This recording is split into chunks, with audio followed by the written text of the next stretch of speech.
They say a man becomes a father by choice, not blood. That's what I told myself when I married Ashley. She came with 2 kids. Trevor was 14, Jenna 12, and a suitcase full of silent expectations no one ever unpacked. Their real father, Joel, was still a name on a birth certificate, a voice on speakerphone every 3rd weekend, a ghost who blew through holidays with gifts and excuses. He got to be the myth. I got to be the scaffolding. I didn't try to be their dad. I wasn't foolish. I tried to be solid, present, a quiet, constant force that filled in the gaps Joel left gaping. I showed up, paid the bills, drove them to school, helped with homework, covered for forgotten lunches, late permission slips, braces, birthdays. Every detail they ignored, I carried it. But still, always I was the outsider. Not by accident. By design. The day it cracked was a Tuesday. Phoenix summer. Heat like punishment. The kind that makes everything feel personal. The house stank of neglect.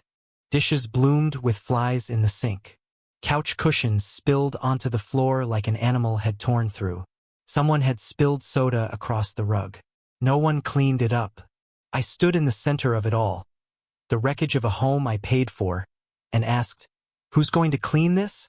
Trevor didn't even look at me. He walked past, muttering, "You're not the boss here." 7 words. Flat. Unbothered. A verdict, not an insult. That was what made it worse. Jenna giggled. Not cruelly, just reflexively, the way kids mirror power. Ashley was upstairs, pretending not to hear. That was her specialty. I didn't respond. Didn't argue. I nodded once. That was all. I remembered. A decision clicked into place. Not loud. Not angry. Final. That night, I lay next to Ashley, her back to me, blue glow from her phone lighting her cheek. She didn't ask how I was. Didn't mention the mess.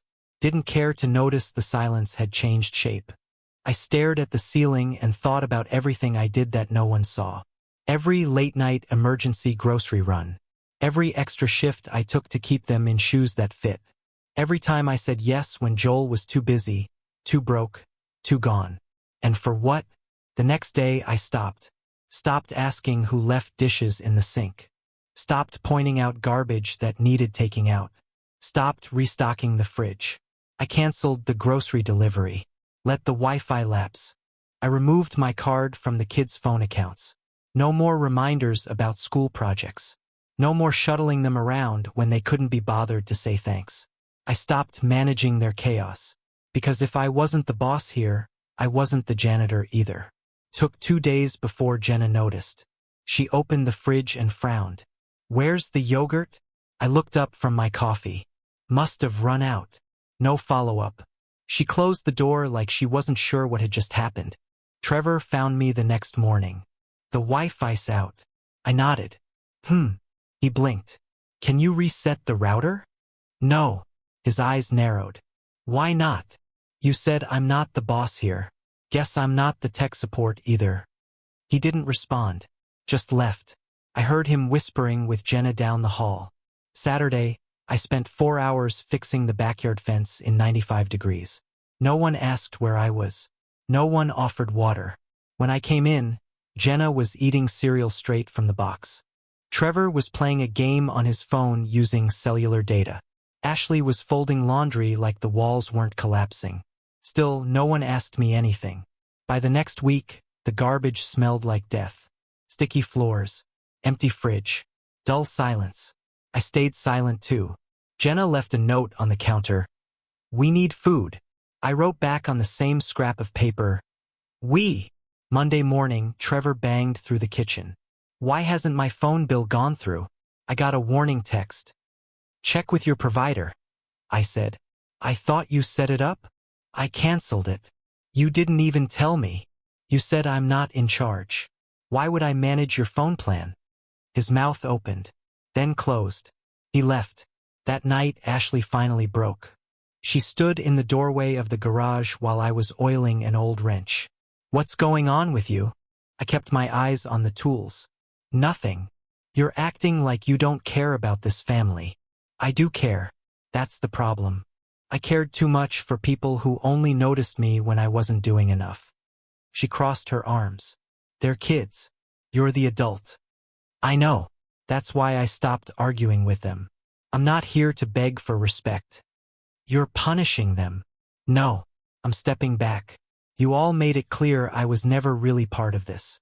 I was just useful. Silence. She didn't deny it. The days kept passing. Jenna started asking Ashley to drive her to school. Trevor borrowed money from friends. They both started getting more agitated, more confused, like the world was glitching. It wasn't. It was just running without me. Dinner went uncooked. Rooms stayed filthy. The car sat with an empty tank because I stopped filling it. They asked Joel for help. He sent a $50 Venmo. That was it. One evening, I came home to Ashley in the living room. Alone. Her eyes red. She didn't speak. Just looked at me like maybe she was starting to understand something she'd spent years avoiding. Trevor passed me in the hallway. He didn't say anything. I didn't either. Because this was the contract they wrote. I wasn't the boss. So I stopped acting like the employee. I didn't need to yell. I didn't need revenge. I just removed myself from the machinery they all took for granted. They were still waiting for me to snap back into place. To start fixing again. But I had no more tape. No more glue. No more interest in saving a family that saw me as spare parts.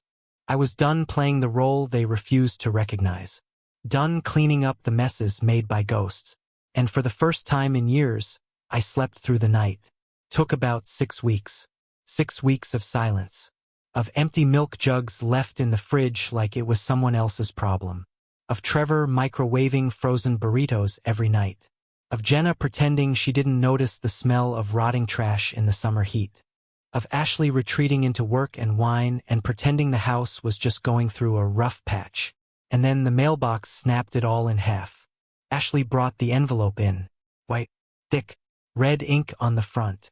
I was on the porch, fixing a hinge that no one asked me to fix. She stood in the doorway, held the letter like it was radioactive. Mike! I looked up. Her face was pale. She handed it to me. It's a second notice. I took it. Read the words. Overdue rent. Final warning. I raised an eyebrow. Thought that was on autopay? It is. It was. I don't understand. I shrugged. The account's in your name. Maybe call the landlord. Her mouth opened, then closed. She didn't ask what I'd done. She already knew. 3 weeks earlier, I'd moved my paycheck into a private account. I'd left hers untouched. Let the joint account wither. Let the responsibilities float back to the people who had always assumed someone else would carry them. Trevor noticed first. Why are we getting eviction notices? I looked at him. Calm. Even. Ask the man you say really matters. He blinked. What? Ask your dad. It was the first time I'd said it out loud. He stared at me like I'd broken some sacred rule. You can't just. I can, I said. And I did. He stormed upstairs. An hour later, I heard the phone call through the vents. Thin drywall, voices bouncing off silence. Dad? Yeah, it's me. I need help. No, it's serious. Like, we might lose the house. No, I'm not joking. What? Are you serious? You're not even going to try? Pause. Fine. Whatever. Forget it. Click. I didn't move from the kitchen table. Just sipped my tea. Next morning, another envelope. This one with a sheriff's seal. A formal notice to vacate. 30 days. Ashley sat at the table staring at it like it spoke a language she couldn't read. We could talk to the bank, she said softly. You could, I answered. It's your name on the lease. Her face twisted. Mike, come on. This isn't just about you and the kids. This is our home. I looked at her. Really looked. Our home. She looked away. Tell me, I said. When Trevor said I wasn't the boss here, did you disagree? Even once? She didn't respond. Did you tell them I had a right to expect respect? To expect basic decency? Or did you just let it slide? Still silence. That's what I thought. I stood and left the room. Let her sit with it. Trevor didn't speak to me for days. Jenna avoided me like I was a ghost. Not out of fear, out of confusion. Their world had rules, and I'd rewritten them without warning. They weren't angry yet. They were still waiting for me to crack. Still waiting for the old Mike to come back. The man who refilled the fridge. Who left cash on the counter for field trips. Who filled the silence with solutions. But I didn't flinch. Because I'd finally understood something.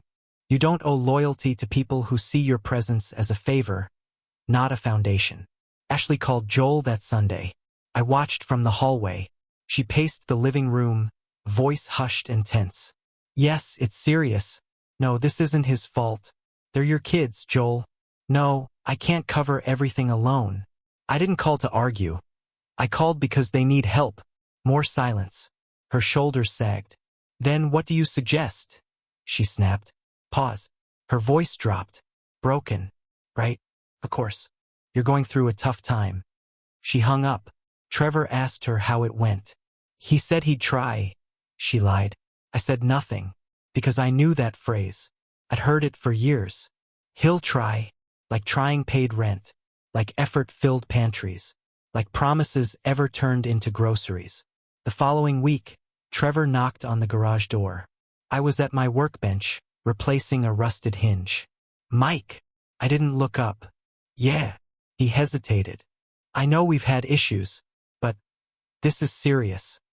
I waited. I talked to Dad. He says he's broke. Says he can't help. But maybe we could work something out? I looked at him. You told me I wasn't your dad. Remember? His face flushed. That was just a sentence. I said. One sentence. That's all it took. Silence. I've spent 5 years picking up after you. Paying. Driving. Fixing. Listening. And you drew the line. Said I wasn't the boss. Said I wasn't your father. He shifted. But you've always helped before. I did. That was my mistake. He didn't know what to say. I handed him the rusted hinge. This is what I've been to you. Useful until broken. Now you can throw it away. He left. Jenna tried next. Mike, can I talk to you? Sure. I didn't mean it. That day, when I laughed, it wasn't personal. I nodded. Okay. She sat beside me on the porch. Are we really getting kicked out? I said nothing. Can't you fix it? Would you ask your real dad to fix it? She looked down. He won't. Then maybe he was never the real one. Tears welled up. But I didn't reach for her. Because I wasn't their savior anymore. Ashley confronted me that night. Rage masked as desperation. You're just trying to punish them. You're enjoying this. I stared at her. Do you think I wanted this? Do you think I enjoy watching them realize who actually held this house together? She crossed her arms. They're kids. They're going to say stupid things. They're not stupid. They're teenagers. Old enough to know the power of words. And you let them use those words like knives. You stood there, silent, every time. I didn't know what to say. You could have said I mattered. Silence. She looked like she might cry. I didn't care. Joel's broke, she whispered. I know. What are we supposed to do? Figure it out. Like I did. You're abandoning us. No, I said. I'm letting go. There's a difference. The eviction deadline loomed. Boxes started appearing. Jenna cried as she packed. Trevor said nothing. Just moved around like a man on parole. Ashley stopped trying to talk. Joel never called back. And I sat on the porch every night with a cup of tea, watching the sun fall behind the mountains, the house I built collapsing behind me. They thought I was punishing them. They thought I was being cruel. But it wasn't cruelty. It was consequence. And consequence doesn't care how sorry you are. It just arrives. Quiet and certain. Like a letter in the mail. They didn't believe it was happening. Not really. Not even when the utilities were cut off one by one. First the internet. Then the cable. Then water pressure dropped and the lights started flickering like the house itself was choking. Still they waited. Still they assumed I'd cave. Trevor was the first to speak the accusation out loud. You're just doing this to punish us. He said it over the sound of Jenna crying in the kitchen. One of her friends had offered to let her stay over for a few nights. She didn't want to go. Not because she loved the house, but because she didn't know how to pack for exile. I didn't argue with him, because what's the point in debating the truth with people who only recognize it when it burns their hands? You're trying to prove something, Trevor said. That we need you. I sipped my tea. It had gone cold. You do need me. That's not the part I'm proving. Ashley stepped in. Mike, enough. This isn't teaching anyone anything. This cruelty. Cruelty, I echoed. You think that's what this is? She didn't respond, so I gave her the list. Calm, measured. I paid your rent, covered your food, bought every Christmas present, paid their phone plans, car insurance, gas, Wi-Fi, school supplies, trips, fees, groceries, birthday parties, repairs, medical bills, clothes. I let the words land, all without complaint, without thanks. And the moment I asked for respect, I got laughter. I got silence. Jenna whispered, I didn't mean it. Trevor just shook his head. This is all ego. No, I said. This is economics. I stopped financing a lie. They didn't get it. Not until the sheriff's deputy arrived. It was late afternoon. The sun spilled across the driveway like warning tape. The deputy posted the final notice on the door with clinical detachment. 36 hours to vacate. No appeals. No negotiations. Just finality. Jenna sobbed. Trevor went pale. Ashley looked at me like I had lit a match and dropped it into the middle of the living room. And I sat on the porch, drank my tea, watched the deputy drive away. No one spoke for a long time. That night, Jenna came to my door. Mike, she said softly. Can I stay here? I mean, after. I don't want to go with Trevor and Mom. I looked at her. She looked so small, suddenly stripped of the superiority she used to wear like perfume. Why? I asked. Because you're the only one who ever actually stayed. I nodded. And what did I get for that? Her lips trembled. I didn't mean it. That day, when I laughed. But you laughed. I was scared. No, I said.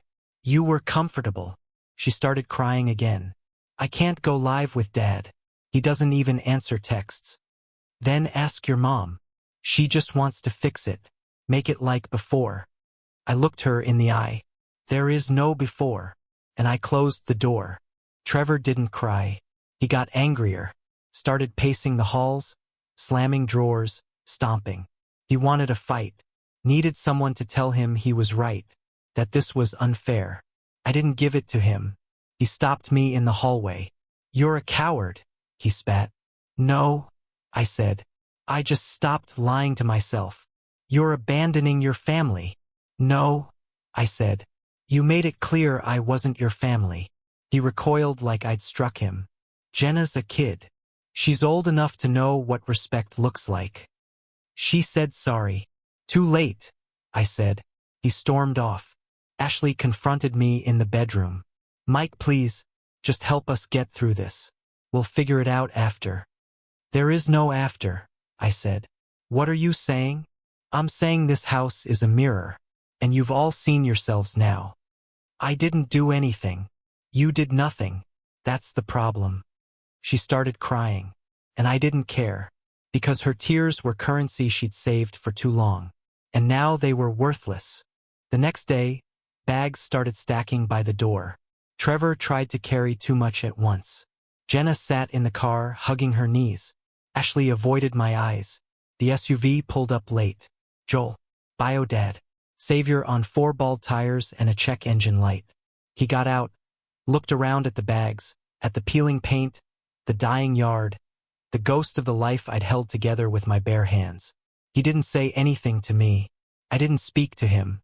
He wasn't worth the words. Trevor loaded the car in silence. Jenna wiped her eyes. Ashley hovered, waiting for something. An apology, a farewell, a crack in my armor. I gave her nothing. Joel climbed back into the car. The engine wheezed. The door creaked. Ashley lingered. I didn't know it had gotten this bad, she said. You didn't want to know.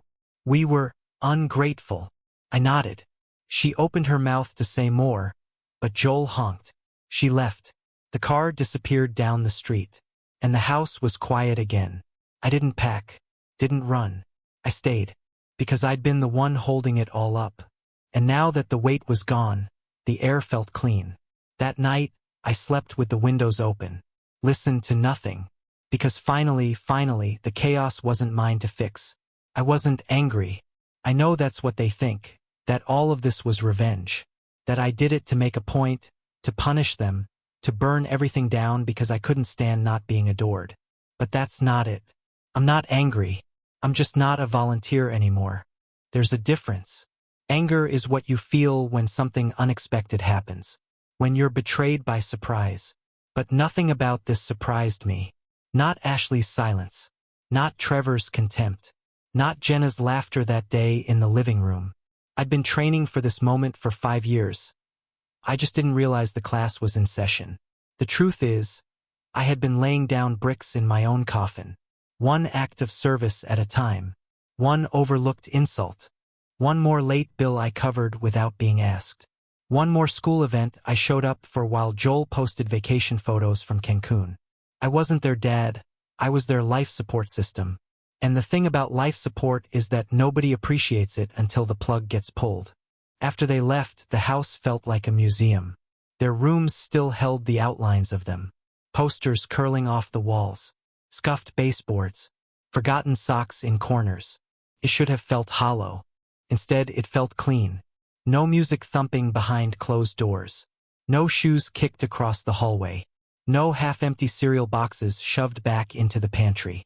Just the sound of the ceiling fan, the soft creak of floorboards, and peace. Not happiness. Not joy. Peace. I threw out the junk they left behind. Trevor's broken gaming headset. Jenna's dried-out nail polish. A drawer full of expired school forms. Ashley's old wine glasses. Felt like exorcism.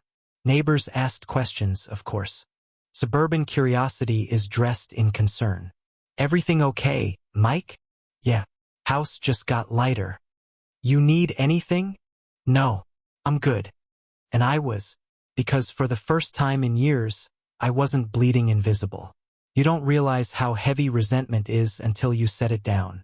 Bills were smaller now. Food lasted longer. I turned the guest room into a workspace. Fixed the squeaky stairs. Reorganized the garage. I took back the pieces of the house I had given away, one compromise at a time. I didn't hear from them for a while. 3 weeks. Then a text from Jenna. Can I come stay for a bit? Dad's place is too crowded. No apology. No acknowledgement of what had happened. Just a request like I was a hotel. Like she had a key. I didn't respond. The next day, a call from Trevor. Straight to voicemail. Hey, I know things got weird, but I was wondering if I could borrow the car for a job interview. Again, no apology. No reflection. Just a reach for the same hand they used to slap. I blocked the number. Ashley called next. I picked up. Mike, she said. Can we talk? We're talking. She sighed. The kids. They didn't mean it. They meant it enough to say it. They were just angry. No. They were comfortable. Silence. They miss you, she said finally. No. They miss what I did for them. You're being cruel. No. I'm being consistent. More silence. You think you're proving a point, she said. But all you're doing is closing doors. I didn't close them. They slammed them in my face. I just locked them after. You're punishing them. No. I'm protecting myself. She started crying. I didn't say anything. Just held the phone, waited. Then she whispered it. I should have defended you. That day. I let the words sit. I wanted to, she said. But I thought if I did, they'd hate me. They hated me anyway. I know. I ended the call without another word. Because sometimes, I know comes too late. And sometimes, the silence after a betrayal is the only honest thing left between people. I got a letter a week later. Handwritten. From Jenna. Apologizing. Sort of. She said she didn't understand how much I did until it stopped. Said things at Dad's house weren't great. Said she missed me. Missed my pancakes on Sunday. Missed feeling safe. She asked if I could forgive her. I folded the letter. Placed it in a drawer. Didn't answer. Because forgiveness isn't free. And mine had been spent years ago. The last communication came from Joel. An email. Subject line. Let's talk. 3 sentences. I know we've had our differences. But the kids are struggling. Maybe we can work something out man to man. I stared at the screen for a long time. And then I deleted it. There's nothing to work out with a man who outsourced his failures to someone else for 5 years. They wanted me to carry the weight. They just didn't want to see my back breaking. Now they can carry each other. I hear from mutual friends that Trevor didn't get the job. That Jenna dropped out of her extracurriculars. That Ashley's working extra shifts. And me? I go to work. I come home. I cook for one. I read. I sleep. I breathe. Easy. Uninterrupted. Unapologetic. Sometimes, late at night, I walk through the house and pause at their old doors. I don't open them. Just stand there, hand on the knob, remembering the sounds, the chaos, the noise of a family that never really let me in. And I don't feel regret. I feel relief. Not because they're gone, but because I finally am. Gone from the role of the unpaid caretaker. Gone from the lie that sacrifice would earn respect. Gone from the illusion that showing up was enough. They wanted freedom. They got it. So now I ask you, was I wrong? Was it cruel to finally say no? To step back? To let their choices lead them to their consequences? Or was it the only way left to teach a lesson I should have never had to teach? Respect is not a gift. It is the bare minimum. And once you're told you don't matter, the most moral thing you can do is believe them. Tell me, would you have endured it? Or would you have walked too?